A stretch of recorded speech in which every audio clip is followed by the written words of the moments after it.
Yo guys, what is going on? Today's video is going to be the best transfers of 2015. I know it's probably a bit late considering, 2016's already begun, but better late than never.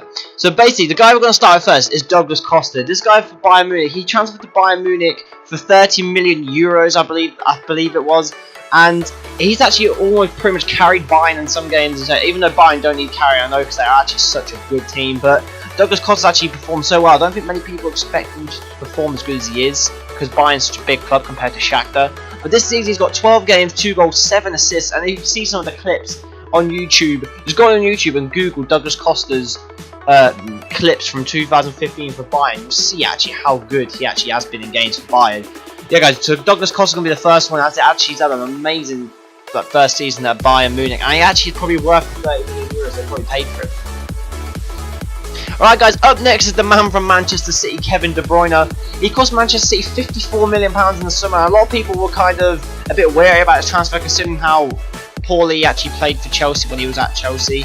But this season he's played 18 games, 5 goals, 8 assists. He had an amazing start to his season at Manchester City. He still is having a good season, it's just that he's kind of died down the goals and the assists and that, but he still does a brilliant performance, especially against Sunderland on Boxing Day. That's one of the best I've actually seen him play for Manchester City since arriving. And he's actually a really good player. I really rate Kevin De Bruyne. Like I said, a lot of people were a bit wary considering how he played for Chelsea when he was at Chelsea in the BPL, but I really think he's found his kind of like football home at Manchester City, and he's actually playing so good. I actually reckon he'll be there for quite a few seasons as well. Up next is one that probably kills Manchester United fans due to the fact that they're struggling to find goals this season, and the man they sold for just 8.7 million. I actually was shocked when I actually saw this, because I didn't know it was this little of a fee.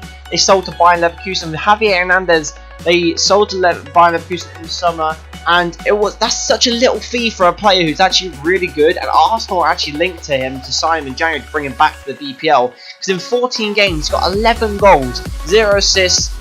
Fair enough, he's a striker, he's more of a goal machine rather than an assister. So 11 goals in 14 Bundesliga games this season is absolutely insane. And Man U fans looking at this now are probably really angry at Louis van Gaal for selling him in the summer, because this could have been the man that probably could have put Man U top of the league this year.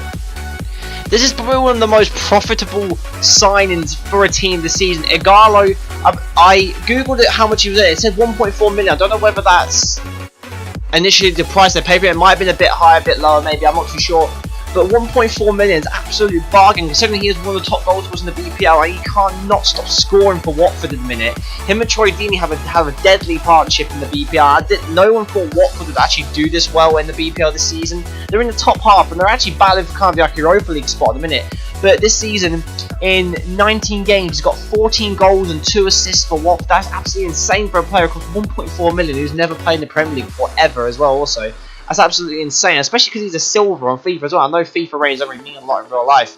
Like, he's definitely obviously going to be a gold next season after a brilliant goal scorer for him this year. And yeah, guys, I had to add a Leicester player in there. Since they're doing so well this season, Kante, the French centre mid, cost him 5.6 million. I think it was this summer. He's played 20 games. He pretty much played every league game from this year. 1 goal, 2 assists. Yeah, that doesn't look that good. But if you've actually seen him play and you watch the BPL, you see him, Mahrez and Vardy are the 3 key players that actually are pulling Leicester through the league this season. Yeah, their team as a whole are a really good team, but the main players are Vardy, Kante and Mahrez. This guy's absolutely amazing in centre mid. Kind of reminds me of like a Patrick Vieira when he was at Arsenal, kind of like French midfielder there. But guys, I can't see Kante staying at Leicester for many seasons, but if he does leave, I reckon he will stay in the BPL due to the fact that I reckon that Leicester will get quite a lot of profit from him if they do decide to sell in the summer. I don't think he definitely won't leave in January, I doubt it, but if they do decide to sell him in the summer or in a few seasons coming up, I do reckon they're going to get a lot of profit from that 5.6 million they actually paid for him. I think this is the one that everyone's expecting to see in these types of videos.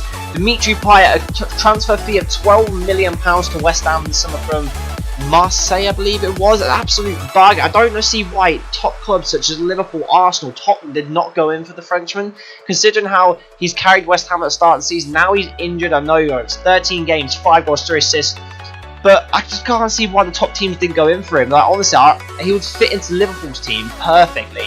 That's the kind of player we kind of need in our team to set up goals and score goals at the minute. Like, it's just, I'm shocked at how the top teams did not go for him. West Ham, yeah, fair dues to them. They got a great bargain, and to be fair, if they ever were to sell him, or if he was ever to leave West Ham, they could easily probably get around maybe even double the price they actually paid for it. It'd be an absolutely insane transfer fee if he was to leave West Ham. But yeah, guys, when he comes back from injury, I really do reckon West Ham are going to really challenge for the top 10 spot this season in the BPL. The last one for this episode, guys, is going to be Shaqiri, another £12 million signing to Stoke City, 16 games, 2 goals, 3 assists. Yeah, that doesn't look that good for a forward player, but if you've seen him play recently, he's absolutely in amazing form, especially him and Bojan and Arnautovic together is a deadly strike force for Stoke, and Stoke are really picking up their form lately, and it's kind of worrying to know as a Liverpool fan that we could potentially get knocked out of the top 10 by these smaller teams coming up with the players they have as well, because West Ham, Stoke and Watford could easily get in top 10 this season, and me being a Liverpool fan, it's a kind of scary thing that we could actually potentially not even get top 10 with the way we're going. But Shaqiri, when he signed for Stoke in the summer, I think a lot of people were like, wow, like Stoke are going to have an amazing season. It took him a while to get going, but now I think he's finally found his form, and he's going to be a solid player for Stoke for the rest of the season. But yeah, guys, I hope you enjoyed this video. If you like more videos like this, please tell me, because I have a few other players who I want to add into this due to the fact they have been amazing this season for their club and country.